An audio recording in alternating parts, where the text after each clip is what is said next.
ini karena saya udah mandi ya. Saya udah mandi ya. Saya akan mulai dengan panggil. Udah di sini. Ini ada depan. Apa kabar Ustaz? Sehat. Waalaikumsalam warahmatullahi wabarakatuh.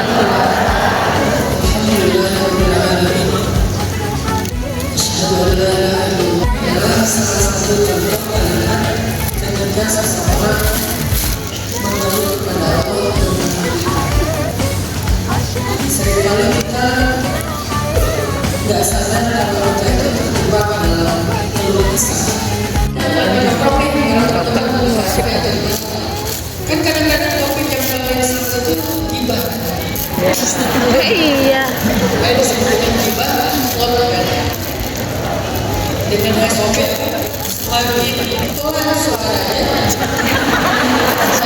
bahwa iman, bahwa wawasan, bahwa mental konstruktif. Jangan destruktif, jangan merusak iman, merusak mental, nggak dapat wawasan apa-apa, malah yang itu adalah berita-berita hoax. Kan kalau misalnya kita ngomongin sesuatu yang sifatnya itu jadi hoax kan. Jadi wawasan kita nggak menyerang informasi, menyerang data-data dan fakta, tapi menyerang berita bohong terus gitu dari orang yang suka ngomongin hal-hal yang belum tentu sebenarnya. Apa sih kita nggak bisa tahu berita bohong, berita bohong kita masih banyak lagi. Oh itu ternyata fake.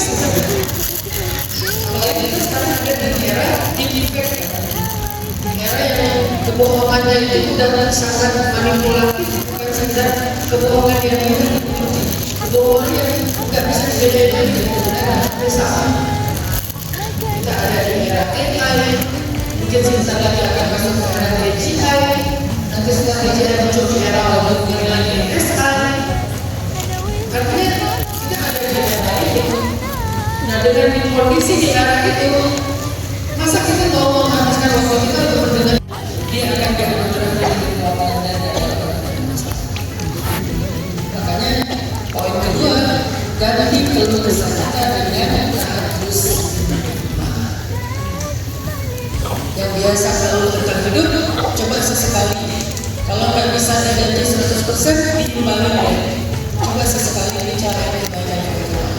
Jangan tutup majelis dengan membicarakan keluh kesah hidup saja. Tutuplah majelis dengan membicarakan hal-hal yang baik yang pernah terjadi dalam hidup kita. Yusabbitillahu alladhina amanu bil qawli tsabiti fil hayati dunya wa fil akhirah wa yudhillullahu adh-dhalimin wa yaf'alullahu ma yasha'.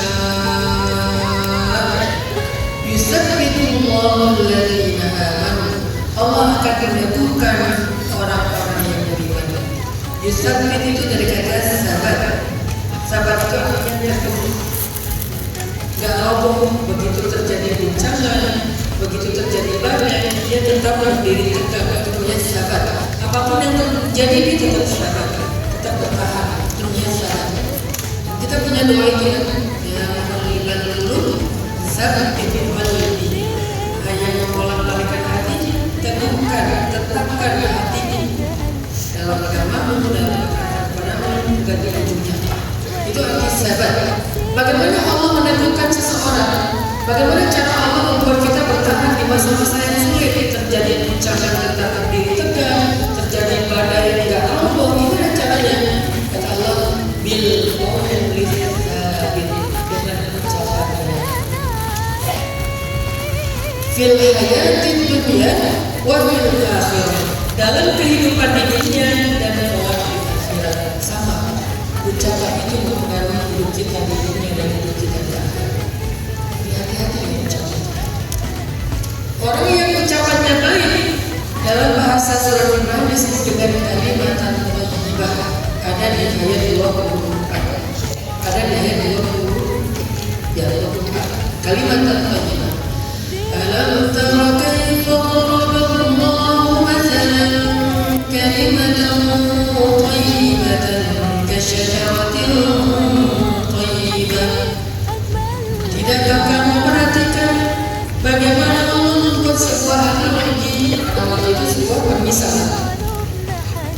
Isa sebagai bahasa Arab yang jadi bahasa Indonesia.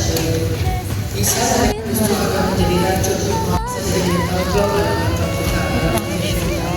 dan ditambah lagi orang yang suka menurut itu akan menurunkan kemampuan berpikirnya. Udah mulai. Kedua, Udah rekap. Udah kak. cobalah ganti kebiasaan menurut dengan kebiasaan bicara yang positif. Salah satu cara bicara positif itu terus bicarakan kebaikan Allah, bicarakan kebaikan orang yang tadi kita bicarakan kehidupannya. Karena ucapan kita mempengaruhi suasana hati kita, ucapan kita mempengaruhi mental kita, ucapan kita bahkan mempengaruhi hidup kita. Seperti firman Allah dalam surat Ibrahim ayat 24 sampai 27. Bagaimana kalimat thayyibah atau kalimat yang sahihah bisa mempengaruhi seseorang.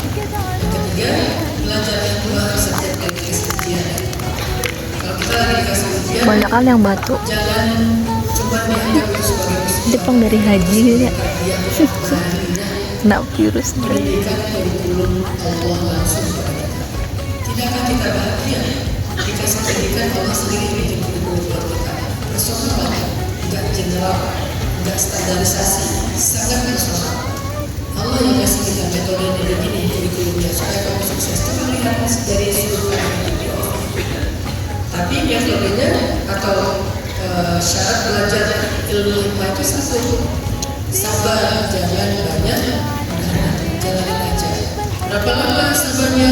Ya kalau menurut saya pribadi sih minimal 10 tahun. Kalau belum 10 tahun nggak boleh jalanin aja. Yang baru putusin, nunggu 10 tahun Terus lagi. Sudah. kalau lagi itu gagal situ jadi refleksi. Yang baru kenalan mungkin gak ada syukur di dalam tapi 10 tahun lagi akan tahu apa namanya. Jadi belajar sabar, jangan banyak nanya, maka Allah akan ajarkan kepada kita rahasia-rahasia yang kita tidak akan dapatkan dari sini.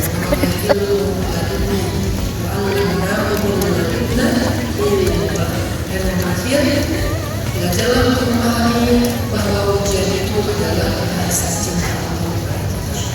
Barakallahu fikum, saya Masya Allah, tabarakallah. Terima kasih semua yang memberikan apresiasi.